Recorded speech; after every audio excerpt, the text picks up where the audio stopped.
Good evening, everyone, and welcome back. We are ready with another episode for you. Today we are going to talk about a frame. Maybe you want to explain what a frame means? It's a... When you're talking about horses and riding... Strangely. Yeah, as usual. We're talking about...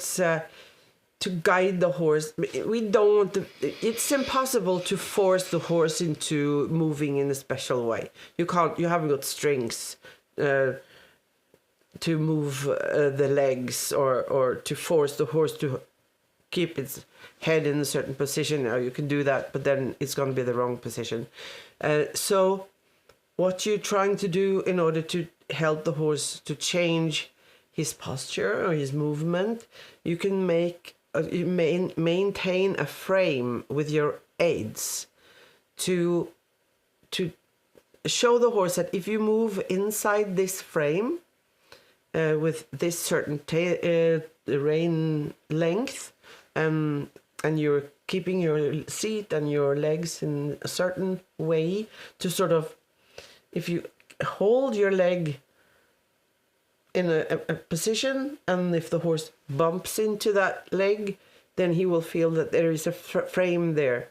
And if you hold the reins, and don't pull the reins, but just hold them in a certain position, that is sort of a wall there as well. So if the horse moves and he loses his balance, and he will bump into your leg or bump into your seat, and then he will realize that there is a frame here. And if you're lunging, we have seen that many times when we're lunging. We're shown that, for instance, you have the side reins, and the side reins are not there to curl the horse's neck. It's there to, for instance, to position the head to the inside, or to avoid that the horse is pushing his head to the outside, and things like that.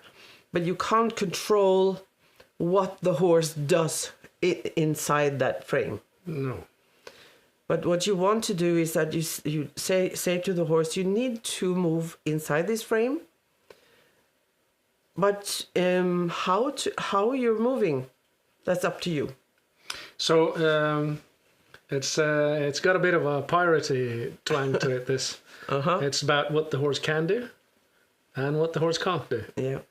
So the can't should be whatever is outside the frame. Mm-hmm. That's not allowed, quote Yeah, unquote. or he's not able to it. When it comes to, for instance, the side reins. The side reins won't be able to be longer. That means that we have to take real considerations, because if you put the horse in a frame that's too short for the horse's flexibility and ability to carry, then the horse will have to cheat. That means that what happens inside the frame will be wrong.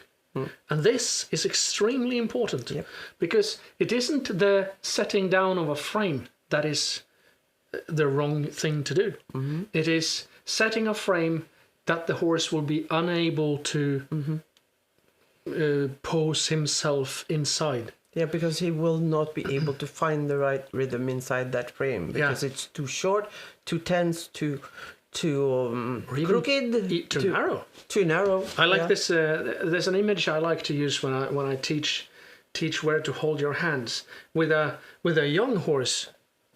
Yeah, it's a good example. Keep your hands out wide a little bit. Not necessarily super wide. Sometimes I ride like this. Sometimes you can ride really with a wide. young horse. So, but the point is that if you keep your reins really narrow, your hands really narrow, then you will be telling the horse on both sides that you shouldn't move outside this frame to the side. All right. Now imagine you're going to try and balance first on like a plank, a board this wide that's completely stable on the ground. You can do that.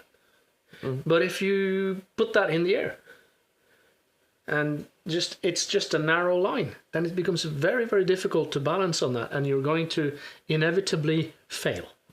Okay, so what we do then is, if we set a narrow frame sideways for the horse, and the horse isn't able to comply to this narrow frame, then we are teaching the horse that it's allowed or it's okay to be outside the frame. And this is a very difficult thing. Or to fight the frame. Yes, and then so what we have to do is we have to make sure the frame allows the horse to move within his own capabilities. And this is very important to understand. And then if you are pretty good at this stuff, then you can challenge the frame. You can put up a frame that's a little bit difficult for the horse to comply to, which is what training and practicing should be all about always, to push a little bit.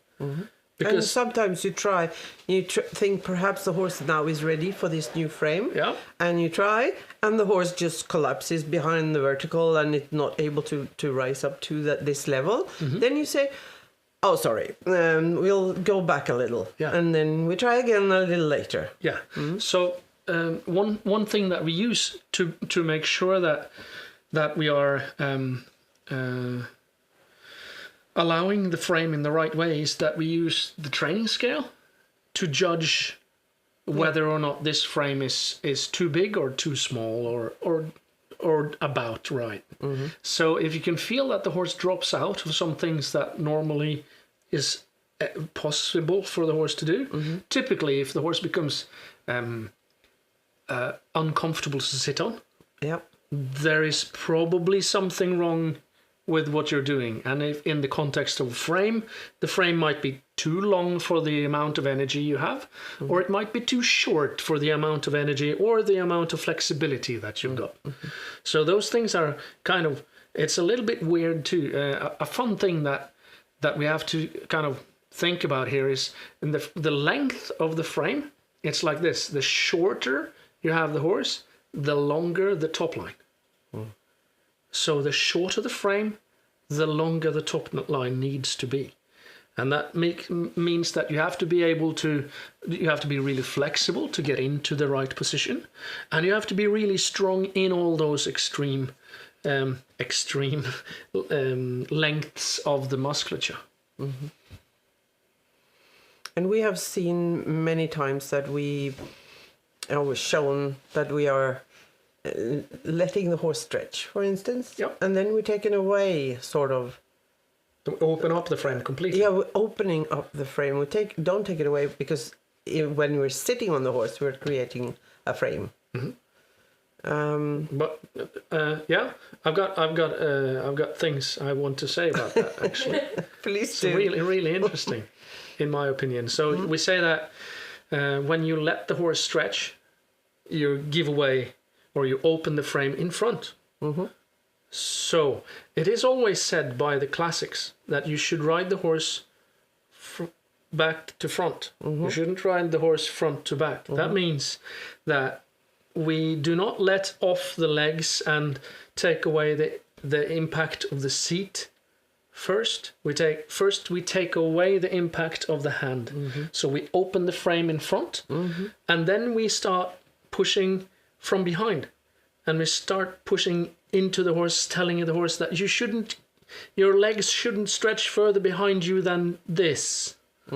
So we close the frame from behind, and then we close the frame from the sides with our legs, and also underneath. That's a really funky thing, because when you get your legs properly around the horse, then your calves will come close to the rib cage, and if the horse is able to keep his rib cage down, which would be with us, so but with the horse, because of the orientation of the horse, it's up, which is kind of weird, but it means that the abs are engaged, and it also means that the horse is fairly relaxed in the back, so he can lift his back, and then your legs underneath there are telling the horse, don't drop your back, it's not good for you. So the frame is really sophisticated, and we start it from behind, and then when the horse is responsive to those things, then we can start to shorten the frame up in front as well. Yeah. And then I think that we need to define the different ways that the aids are able to work. Because you can have an active aid. Yeah. And then you can also have this more passive aid.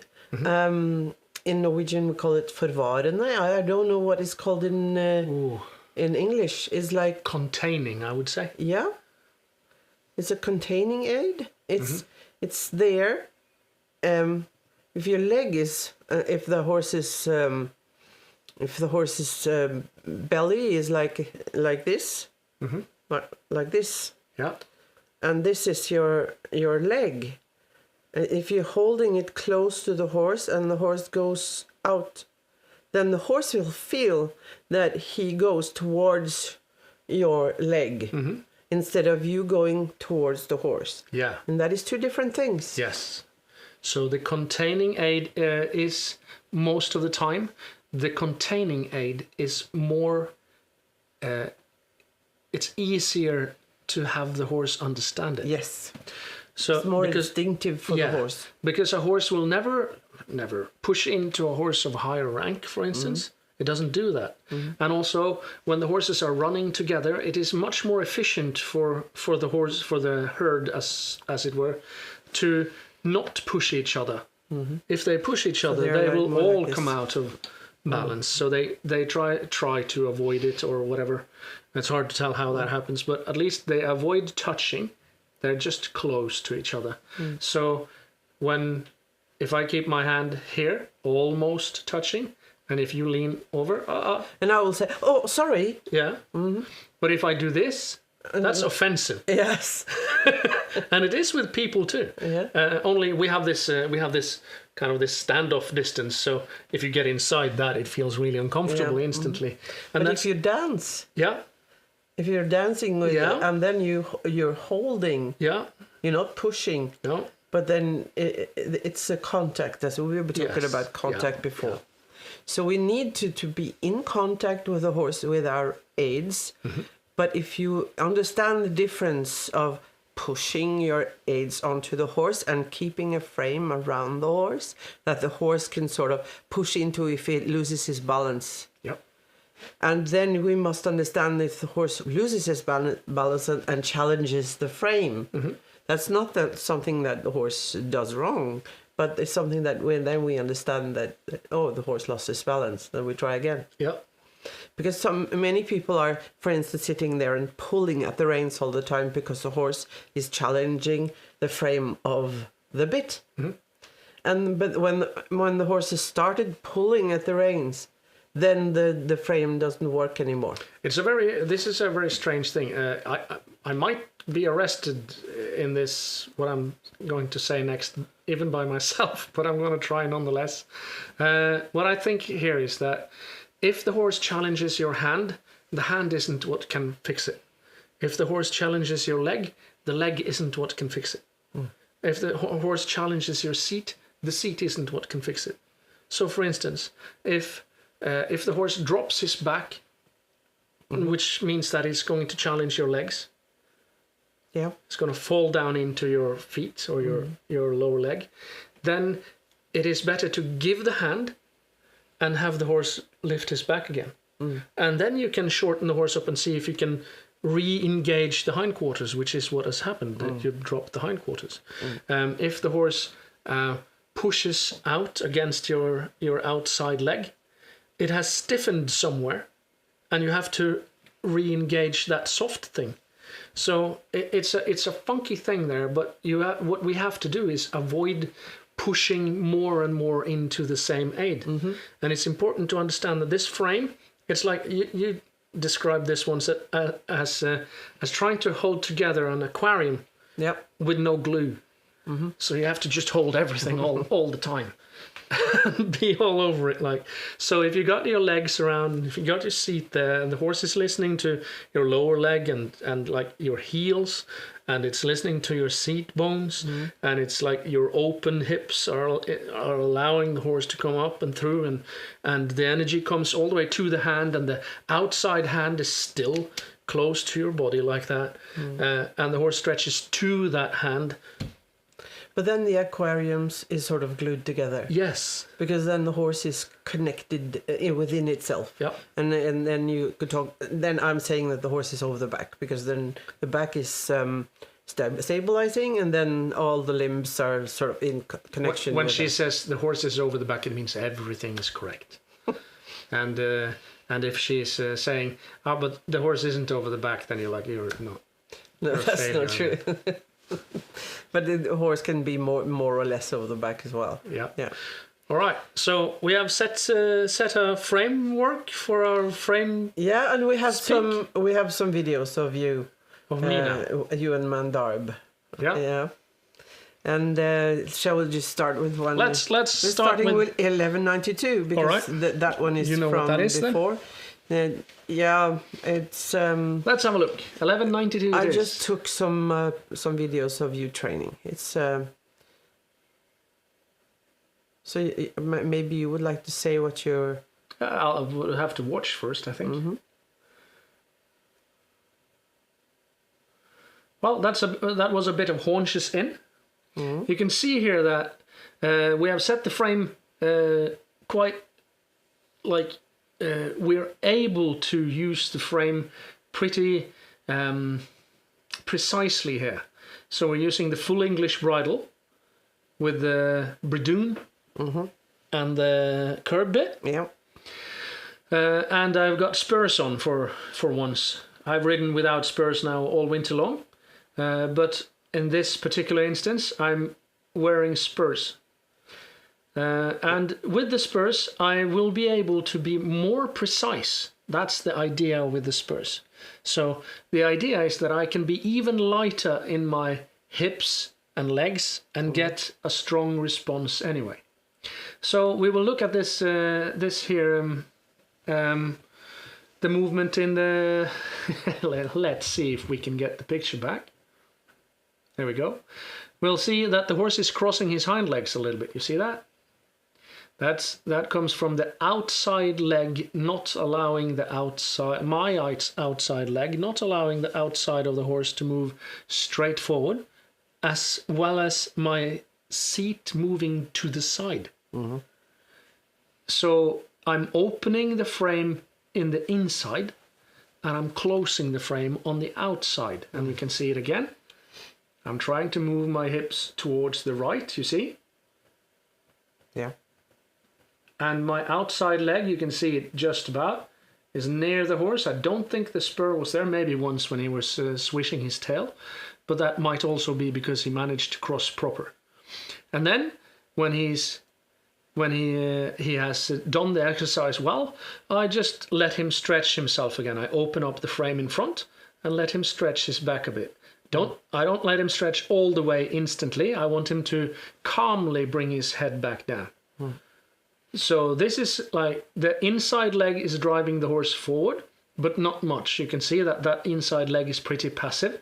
That's because it's really difficult for me and him at the moment to be able to do that haunches in movement, the half pass, if you like. And we're talking about spurs, because I remember that you said, okay, I'm going to put on my spurs, because then we can show also how to use the spurs without like using them too much, as many people have been talking about lately. Yeah. Because the spurs are not there to keep the horse going, and the bridle is not there to put the brakes on the horse or force the horse to get into a certain posture. Those aids are there to set the frame that the horse is allowed to move inside. Allowed is probably not the right word, but let's use that for now. So what we want the horse to do is to follow how the rider moves his seat. So I'm moving, you can see pretty clearly that I suddenly move my hips to the inside quite precisely. There you go. But I get pushed out again a little bit by his movement. So I'm trying to keep my weight to the inside, and I'm succeeding fairly well. You can also see the horse is reaching forward and gripping the ground pretty well with his hind legs, which is what this exercise is about. Yeah. Right, should we roll on? Yep. And then the next one is 1193. 1193. So now I've taken the reins up and I'm riding a short trot on a fairly loose, especially inside rein. The outside rein is, as you can see, a bit more stable than the inside rein. And you can see in the beginning, the horse is a little unstable in his mouth. and you're riding without a noseband, so then it's easy to see if because we know that this horse he has a little challenged in his ability to raise his withers, and then it's good for us to see when he is struggling with his jaw and mouth. So I would like to ask you all to look at how the reins are containing the front of the horse. So you see the reins are not tight. No. Sometimes there's a little bit of a touch, right? So the inside rein that we see better here is touching the horse sometimes to encourage him to bend to the inside. The outside arm is trying to stand completely still on my body to say that the frame goes to here. And then sometimes I give a little bit, so I yield a bit. That is in order to allow the horse to move a little bit freer, so the frame isn't as strict, you might say. So I want him to be fairly short, but it's not that strict because I want it short. So the shorter you want the horse to be, the higher the level you're asking the horse to move on. It's more difficult the shorter the horse is, because the balance needs to be more precise. So because I'm challenging his balance to be a little bit shorter, I am a little bit more flexible. I yield my arm just a little bit to allow him. So what happens is that I'm kind of what can I say? I have adjusted so that if I feel a pull heavier than X, I will allow the hand to go. And then I will not stress about his length or anything like that. I just allow it to go, and I bring it back when he's ready for me to bring the hand back. So again. It's sort of a half halt then. You could call it a half halt, but it's almost in reverse. Yeah, I call it often the reverse half halt. So when the horse drops forward a little bit, can't keep his balance precisely, stretches out to use his neck to help with the lengthening of the neck to find the balance again. I allow that to happen, and then I bring the horse back in when he's ready for it. Yep. Right. Yep. Any questions to the framing? It's all right? Right. I think so. Yeah. And so what you're saying is that the frame is not a static thing. Yes, it's not static. It's a frame of reference, so we can understand what we're talking about. That's why we call it a frame. It's not a completely static thing. And if you think about how your legs and your seat works, that is quite easy to understand. It is almost impossible, as we all know, to have the horse completely obedient to the leg. You can rather think about the horse being completely obedient to the hand. That's kind of understandable. But then you only have the obedience to the hand, and we want to have the obedience to the seat and the legs as well. So we shall, when we roll the next video, we'll see what happens there. I have no idea what I'm going to do. It's interesting to me. 1195. So that's a pretty short frame.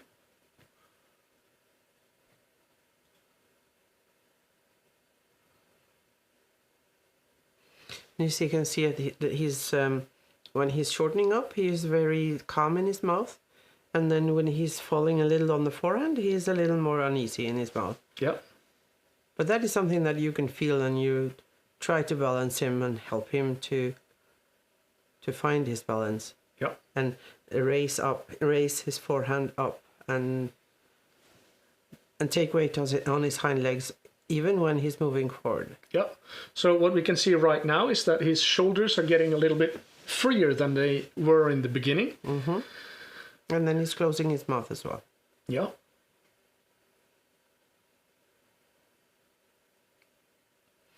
And you can see that sometimes the frame is really short, and I become very, very careful with my hands. Put my legs on to see if he can bring his hindquarters underneath. Yeah. And then he does that. He does. He did that pretty well here, I think. This was a long clip. It's interesting. All right, so we start up with a piaffe. This is downhill, so it's actually downhill here. Yeah. And still the horse manages to get flat and even a bit uphill. And can you roll that from the beginning again, please? All right. So we can see that the frame doesn't shorten in front, it shortens from behind. Did you see that? Mm-hmm. Can we roll it from the beginning out? Can you sort of loop it there-ish? Right, so we're bringing the hind end underneath all the way until we get something approaching a Livgard. And then the tail, or the yeah, you see, he brings the hind legs further and further under, and they're no longer pushing out behind his pelvis. And the rein becomes slack. And the rein becomes slack, yes. Because so, then he's able to be within the frame. Yes, because of his sitting down, he's responding really well to the aids here. We can roll on.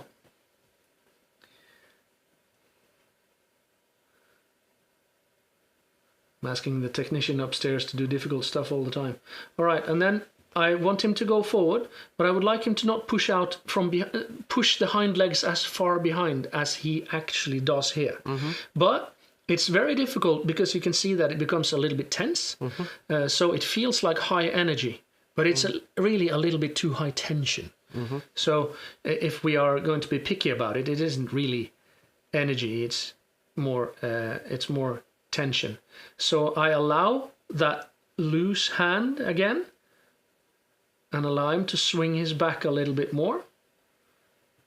And then you can see that the hind legs are gripping more forward again. And you don't get that sensation that they're pushing too far behind. And we will also see the bringing the horse back in, legs on just a little bit, and bringing the hind end underneath. Oh, very difficult. And now he's struggling with a... Now he was struggling to bring his withers up. Yeah. So then you can see it curled up a little bit. Became too short. Yes. But that's a very nice way for the rider to understand how the horse is moving and how the horse is struggling. If you are able to maintain the frame, so that you feel where the horse is sort of pushing or falling towards the frame or falling out of the frame. So it's quite obvious here that he's really working his mouth. So he's not calm in his mouth here. It's not because I'm pulling or anything. It's because he fell out of the frame. Yes. And then when I allow him to, or help him get back into the frame and he finds his balance, he becomes calmer. Yeah. So that is also why half holds are so good, because if you feel that the horse is falling out of the frame or pushing against the frame, you could change something and say to the horse, rebalance yourself, and then you give the original frame again, and then the horse is able to balance within the frame. Yep. So you can see that in the transition from the trot into that piaffe, I fall behind the vertical a little bit too much, and my legs aren't quite as active as I would like. But that's where you're working with your hip joints very diligently. Oh yeah. What do you see in this? What's interesting to you? But myself, and I can, that it's obvious. What I do is what I do. That's why it happens. Yeah, but I think you explained it very well. I agree with you. Shall we try another one? Sure, let's roll on. 1196, I think, is the next. There are a couple of trot videos, but I think it's here. You can see that he's closing his mouth, and you can see that the foam in his mouth is really good. It's just that white lipstick, that is that is a sign of that he's actually to the contact, and he's closing his mouth without nose band. And here you can see that he's opening it a little again. But now you're really challenging him with riding forwards. Much bigger stride. Yeah. And I'm challenging myself as much as I'm challenging the horse, of course. I'm no better at this than he is. And then I shortened him up again, and he said, no, I didn't want to be shortened up. Thank you very much, Dad. It's difficult. So I'll just shorten my neck instead. Yeah. That's fine. So we can find the rhythm again. So as you can see, the spurs are there, but they're not kicking the horse or anything like that. I'm allowing my legs to just hang. So you're using your freely. Your calf. I'm using my calf if I'm using anything at all here. So the thing here is, it's a thing that's kind of, it's a little bit hard to understand initially. Now we're trying to do the haunches in again. That's an exercise that we have practiced this spring. Yeah. I think 3 times maybe. Yeah. 2 of them after this. And then you can see that he's again struggling with the frame in the front. Yeah. So that because we push when the horse is doing the haunches in, we're stretching the diagonal. The outside, hind, inside, fore diagonal is getting really tough work, and that was a shoulder in. Mm-hmm.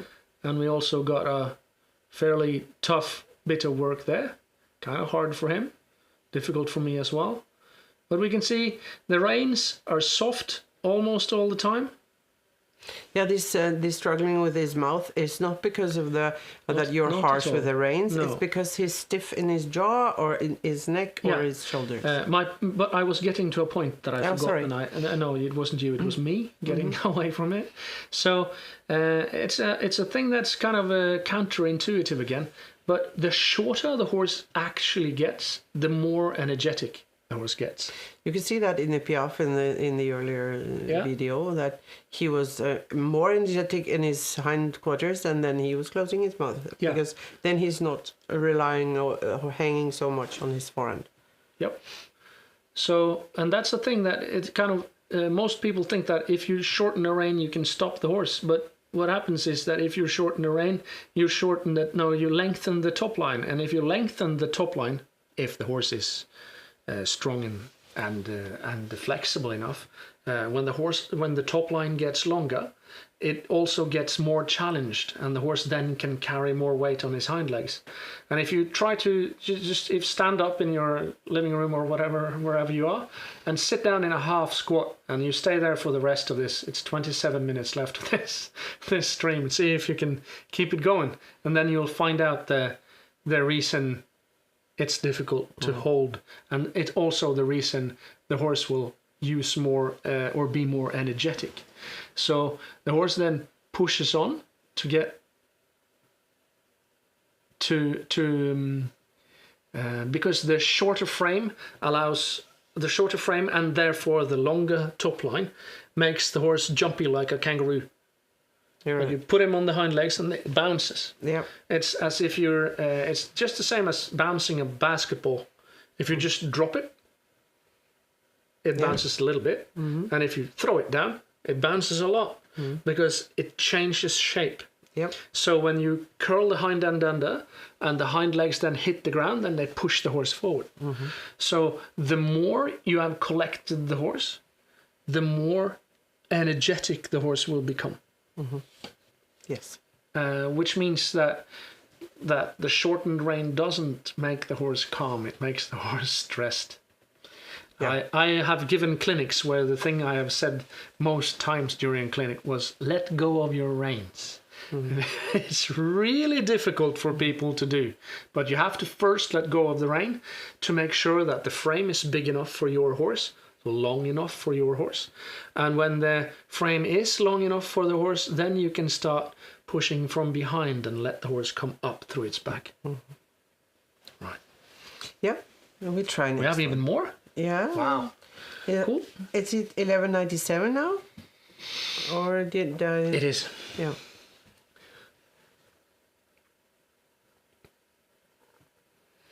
And you see that in the dressage competitions, you get some lower points when the horse is doing this with his mouth. And the reason why is that the horse is not ready. It hasn't been trained enough yet.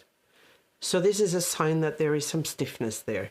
So let's see again. But then it's not wrong that the horse does it. It's a sign for us to see that this is... It is quite obvious. In this clip, you can see that I am trying to ask the horse to bring his hind end under much more. And he says, it's difficult, Dad. I'll show you another thing in a little while, but we'll have a look at this first. So you can see he's sitting down in his haunches quite a bit, and he kind of drops out of his rhythm. So first he's shaking his head and he's like, oh, I can't do it. And then he starts bringing his hind end under. You can see I'm bending my legs and I'm touching him lightly with my legs, sometimes even with the spurs, and bringing his hind end under. All right. But what you can also see if you pay attention is that it looks as if his front legs became longer and his hind legs became shorter. And That's then what you're actually practicing lifting his torso out of his shoulders. Relative elevation of the forehand, or the relative, what's the opposite of elevation? Sinking. Lowering. Lowering, thank you, of the hindquarters, yes. So, and it's easier for him to practice that when you're going slow. Yeah, it is. And you see, there's no harsh rein, there's no harsh leg, but now I'm keeping my legs bent.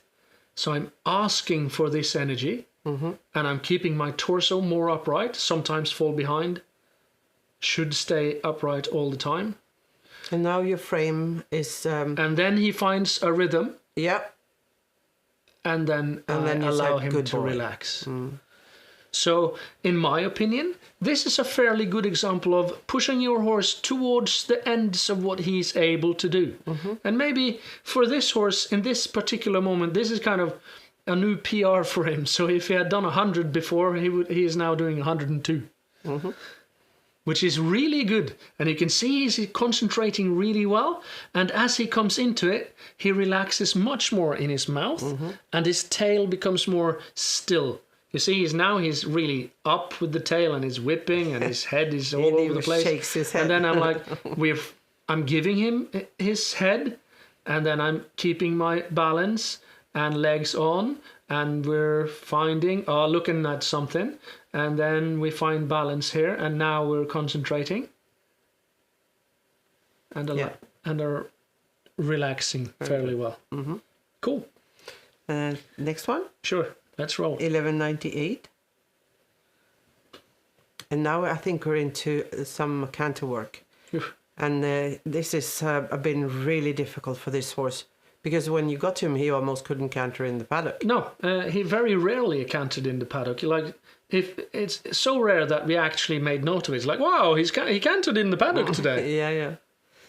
And that is because he had difficulty lifting his withers. Yes. So now you're just trying to collect him a little before you're starting the canter, and then now he's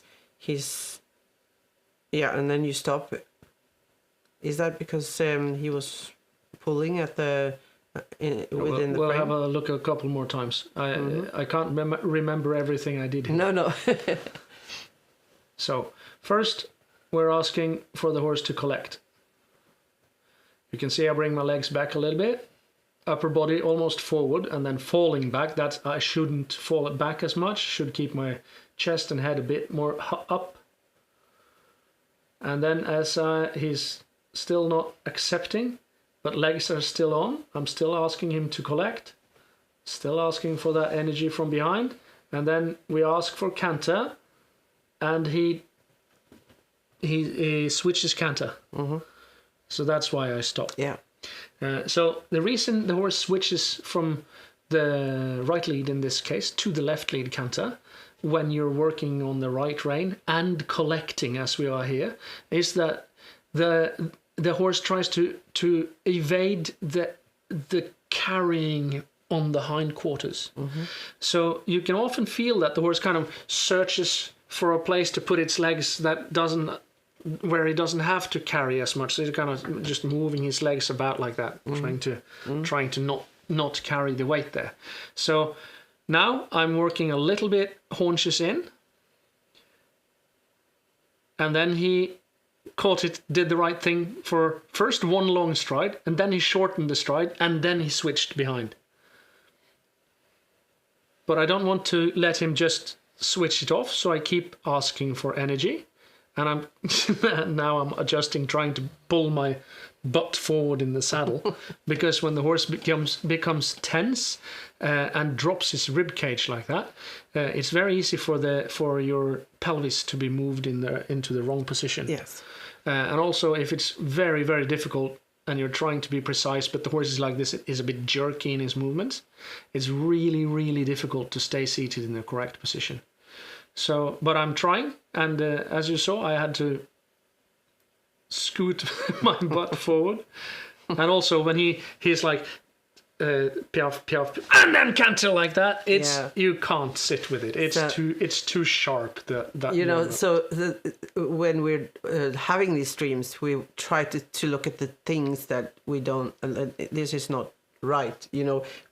It's a good training, yes, but it's not it's not a finished product. No. Yeah. So because finished products are not that you don't learn that much from it. We can study how he is struggling with the frame, and you're quite patiently sitting and waiting for him to manage to do it. Yes. And when he falls out of the frame, you're just stopping and saying, "Oh, that's okay. We'll try again." Yeah. And he's a strong, tough stallion, so sometimes he expresses himself with a bit of gusto. Yeah, and that must that's be allowed fine. to that. He's allowed to do that. So right. And let's roll the next one. Yeah, 1198. No, 1199. That's the last one. Last video. Next one anyway. Still switching out of it. Yeah, but he's like, oh wait. Yeah. Now I have asked him a few times, and I tell him, no, you're not allowed. So this is a bit too difficult, but it's too difficult for me as well. So he's doing something that's very difficult to handle, and he wants to explode, and I tell him not to. And then I have to push my hand forward, and then he doesn't listen, and I have to take my hand back and say, hey, please, can you listen? Mm-hmm. So, and what happened after this, it was that we said, okay, not more of this for today. Mm-hmm. Because it was difficult for him. And then we get to that stage where that I was talking about, that, okay, then perhaps we asked too much today. Yep. But this is, I choose to take these videos because it shows how the horse is struggling with his frame. Yeah. So I would like to see 0932, please.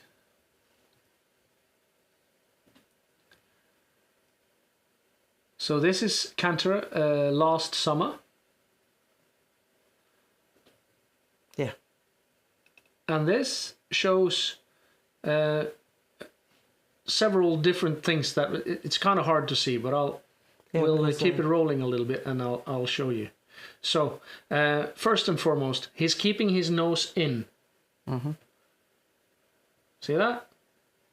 Towards his chest. Yeah. And he's opening his mouth all the time. Now he's hanging on the bit. Yes. Quite a lot of this. So it is possible to put him in a frame that looks kind of all right. And also I'm riding really much forward. Mm-hmm. So in order to get him to a point where where the horse will balance and not pull on the reins, you have to first ride forward like this. Mm-hmm. Like we said, you have to engage from behind first. And you're doing half holes to make him not hang on the bit, but he's. I remember it was really difficult to get him to balance. It only looks flowy and okay. Not now, not now, not now, not now, not now, not now. And he goes against the bit, and then he comes behind, and it looks all right. But he's behind. Yeah. It's not all right. Mm-hmm. And he's not trying to lift or trying to stay engaged from behind. He's just running a little bit. Mm-hmm. Another thing you can see is that outside hind doesn't grip forward at all. It's just hanging there. Mm-hmm. All right. I would like to see... I think 1193. Can we look at that, please? So, can you see how short the horse looks in his front legs? Yeah. Just look a little bit. And then I can't quite remember, but I think maybe it was 95. Can we see? Yeah. Actually, it wasn't that one I was thinking about. It's 97. All right. So long hind legs, and now the front legs are getting long instead. See that? Is it just me saying that? No, I think you're right.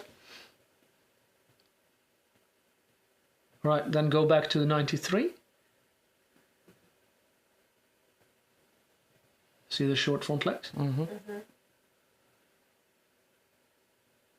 Can you see how still the horse brings his nose up and forward? Yeah. So he's not behind like he was in the summer, which is kind of, it's tricky to see these things because in many ways it looks easier and better in that summer thing, in the video from last summer. Yeah, but You see? I The horse see what you mean. has got a big, nice stride and it looks flowy and nice, but he's behind and he's tricky all the time.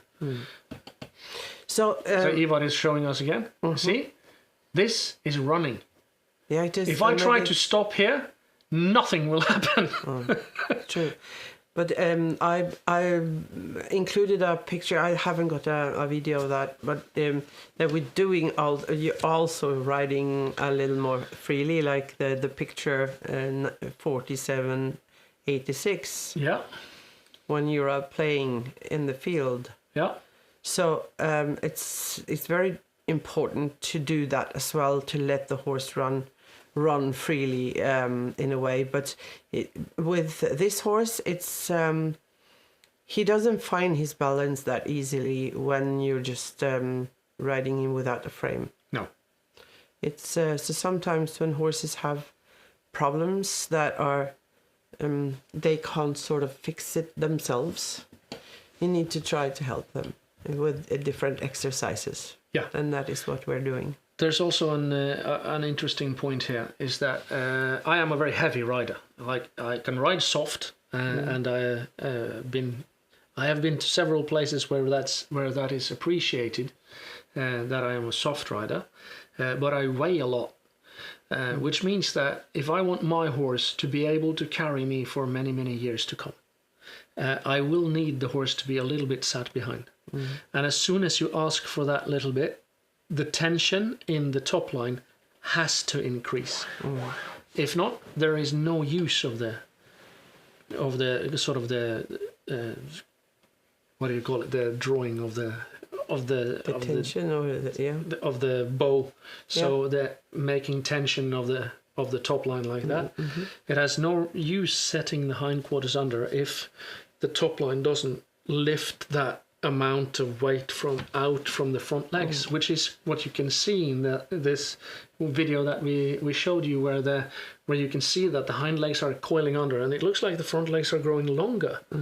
That is actually happening. We are actually sitting the horse down and lifting up in the front. So that what you're training the horse to do is exactly that. Yes, but that is it's quite a long process, because it means the horse is now moving in collection. And that's a really difficult thing to do. And this horse has got only 3 years of training under its belt yet. Like, if we look at the classical way of training a horse, the horse should maybe not be on top until in maybe 5 more years. That is with horses that are sort of average. This horse is way more towards the muscly, heavy set type. Very strong, yeah. Very strong. But then you will have to work a lot on flexibility in order for all that, in order to be able to express all that strength, so that it becomes power. Because strength and power isn't the same thing. No. Yeah, but and he needs to. We have several other exercises, of course, that we're using. That you're using to help the horse with lifting his withers. But he has a very good development. When it comes to that. Getting close now. It's been quiet in the chat today, I believe. But this was this streamer was about frame, and is to show how the horse is. We can ask the horse to move within a frame, and sometimes the frame becomes too short. Sometimes the horse falls out of the frame, and then we can. And if you look at some of the lunging videos, you can also see how we're using the side reins to. For instance, we had this with Dalton not so many times streams ago, where he had to move in a frame that was a little shorter than he really wanted to. Mm-hmm. But then actually he was in that session, he actually got rid of some of his tensions that has troubled him for many years. Yep. So it is a good tool, but you need to be careful. It's interesting that in music you also have these frames.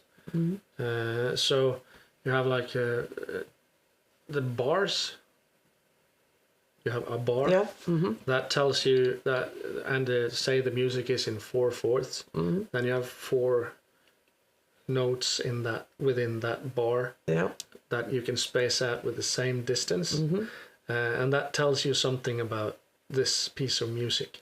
And the rhythms. So the rhythm is within the bar. Mm. If you change the bar, mm-hmm, the rhythm will change too. Yeah, it's a good analogy. So if you change the frame of the horse, the rhythm will change as well. Mm. Ideally, we should be able...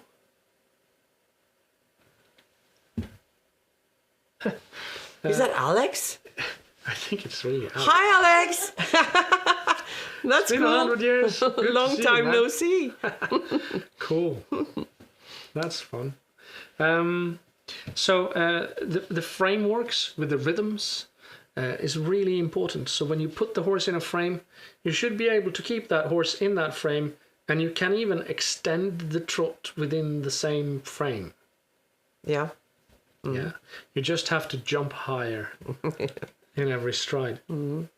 And that is the correct way of riding. Mm. So you can, given that you have a frame and you have energy enough to do the stride like this, 1, 2, 3, 4, right? If you now stretch the frame out, then you can do 1, 2, 3, 4, and do much longer strides. Mm-hmm. But they will be flatter. Mm.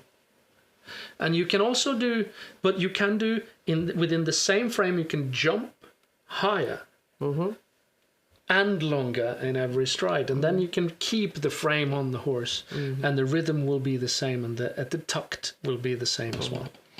It's really, really interesting to see these, how the frame can allow the horse to be shorter, longer, yeah, and it influences the rhythm. Mm. And also, of course, you can within the frame you can change the rhythm between walk, trot. You can pace if you like. Canter, caractère can even be ridden within the same frame. Yeah, it's quite interesting stuff actually. Mm. And also, if the horse is running, like we've seen in some of the lunge videos, if the horse is running and he is not able to find his rhythm, if you are using the side reins in a specific or a good way to guide the horse, he will find his rhythm more easily. Mm-hmm. But if you were just trying to stop the horse with side reins, he will just curl his neck, and then he will continue to run. Yep. So you need to know what you're doing, yep, or think. Yeah, and back to something that we opened with, that to keep your hands apart, mm-hmm, mm-hmm, to keep your legs loose, to keep your seat soft, all those things. If you allow your upper body to move in this plane here, like that, mm-hmm, all of that says something about the frame for the horse. Mm-hmm. And this is really important, because if you do these things and you're not aware of it, then you are defining the frame very loosely. So it's very difficult for the horse to know what means something, mm-hmm, and what is just noise. And everybody who's ever tried an FM radio will know how this feels, because it feels, you have this, you're adjusting and you can feel it in the noise. So you're trying to hear the clear music and the sound and all that, and it says, and then all of a sudden it says dink, and then it's in stereo and it's completely clear. So the horse needs you to define the frame clearly, because everything that falls outside of that frame is noise. Yeah, clearly, but not harshly. Yeah. There's a question. Alex has a question. Let's hear it. So he's writing, here's a question. Does the horse hear the rhythm more than it feels it, or vice versa? That's interesting. It's very difficult for me to know if the horses hear the rhythm. I think sorry? No, I would think that it feels it.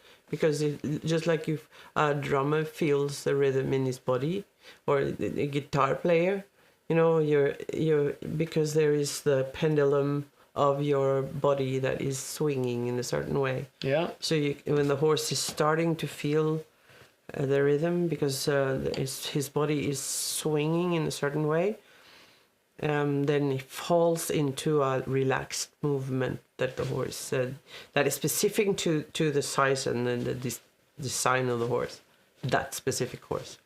I would tend to agree to that one. We can also say that let's say that you're actually playing music while riding. Then the question is fun to answer. I don't know if it makes much sense, but the thing is that if you hear the rhythm, the horse will definitely feel the rhythm. Yeah.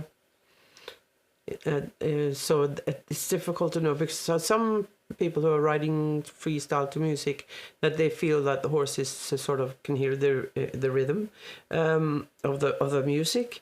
But then you can say perhaps it's just that you as a rider is feeling you are feeling the music, and then the horse just dances with you. Oh, I have a thing I just have to say. Thanks, Alex. I think I have a thing I have to say in this particular way. There has been instances in the competitive dressage where people have taken music and adjusted the rhythm so that it fits to the stride of their horse in different sequences of their riding. What do you call it? Program, or the program? Yeah. So in different sequences, they make the music fit into that. Yeah. That is wrong. You should make the horse go to the rhythm of the music. Yeah, it's possible to do that. That is the whole point of it. If that's not the point, there is no point, in my opinion. Of course, I'm opinionated, but this is an important point. Try to make the horse follow the rhythm. Do not try to make some rhythm that fits to whatever rhythm your horse is running along to. Oh, that's true, but that is the point. Yeah, but also a specific horse has a base rhythm that is sort of the rhythm that this horse swings in when he relaxes. When he relaxes, yes. Yeah. So when you collect him, it's gonna be different. All right, and in high level dressage, the horse is supposed to be collected. So there. That's my final word for today. I got the final word. Hooray! So thank you guys for following us along on this journey into the framework around how to ride your horse. Yeah. We believe that the frame needs to start from behind and then pack the horse in as it becomes better and better. And the better you can keep your body balanced and upright, the more the horse will follow and the smaller the frame can be. Yeah. That's all for tonight. Thank you. Follow us on the Facebooks and the YouTubes, obviously. Do come back in a couple of weeks to see whatever we've come up with till then. Please shoot us questions. Do it on Facebook, please. We follow Facebook closer. We try to do the YouTubes as well. But anyway, try to come up with some questions. It makes it much easier for us and much more fun for you. Thank you, guys. See you later. Bye.